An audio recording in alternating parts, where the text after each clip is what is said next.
Okay. Are we on? You're on. Yeah. And it's recording through your thing as well. Is it? The mic's working. Good. Got a new mic. Because people said I mumble. So calling this one Gym in Your Pocket, because you can have one of these bands just in your pocket or in your drawer at work. I'll get started and I'll talk about it because I noticed last time I just talked instead of doing it. So stand in. You can stand in the middle of the band, feet together, and then separate your feet so you've got a bit of balance. And then hold it that your thumbs are up so that you're not doing this and getting into your wrists. So thumbs are up and elbows in. So what happens when you get a lot of people with neck and shoulder problems? So I'll get you started. So you get your elbows in and then you're bending, just doing bicep curls. You're doing bicep curls and you're doing a couple of other things as well. So you get a lot of people with neck and shoulder problems. And mainly that's because you're hunching forward at the desk, sticking the chin out. And most of you know about lining your ears up with your shoulders. But if you don't, you can do a thing with that. Just start to sit up in your chair and just line your ears up with your shoulders, and then you know your neck is perched on top of your spine there and not sticking out. Your head is perched on top of your spine. So you're doing the bicep curls. And this does a couple of things. So what you want to do is check that your shoulders are down away from your ears and that your elbows are in. So what weak-shouldered people do this. They use their neck muscles to lift their arms. So you want to keep your shoulders down and elbows in. Elbows going back, again, you're using your neck and back to lift the band and not really your arms. So keeping the elbows in and up and down. Great for osteoporosis, great for arthritis. How many you do can be up to you. And the band, this is quite nice because it's kind of closed chain, which means it's not a free weight, so it's good for hypermobile, so you're not swinging a weight around, you might pull on the shoulder.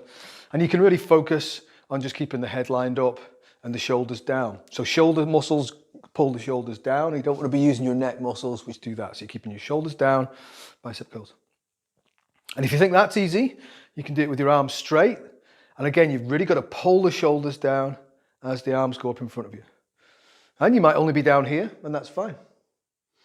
Just doing that down there. Check also that as the arms come up, you don't sway back. So I've actually, in this situation, I've not moved my arms. All I've done is move my back, which is 90% of the reason that people come to me is because they use their back to do something that some other part of their body should be doing. So arms straight, but not spine moving. So you're keeping pelvic neutral. And if you haven't watched the pelvic neutral video, go and watch that just now. Then you can do behind you. It's a very missed part opportunity for a lot of people working out. Everyone does in front of them because we're very frontal as humans. We like to see what's going on. But arms back behind you. Same thing. You're keeping your ears and shoulders lined up. Make sure you're not chicken necking and think that you're moving your arms. You want to bring the arms back. And you can do a few of these, and then you can hold and you can pulse. And again, it's up to you. If you're trying to build up bone density or you're battling with arthritis, you can do a few, see how you feel tomorrow. You're going to ache for a couple of days and then go back and maybe reduce it. But remember, some muscle ache is natural. You want to give it 3 days and see how you feel, then go back into it. So you've got bicep curls, you've got straight arm, and then you change it so your thumbs are facing down and you can go arms back behind you. And then you can put your band back in your pocket or you can keep it in your desk drawer. I know plenty of clients who've actually used this one in the desk drawer. Another couple of things you can do for shoulders. So palms up, elbows in again, and then you're using the band to go out to the side. So most people are strong enough with their arms that they can do this, but what I really want is the shoulder blades to come together. Actively pull the shoulder blades together.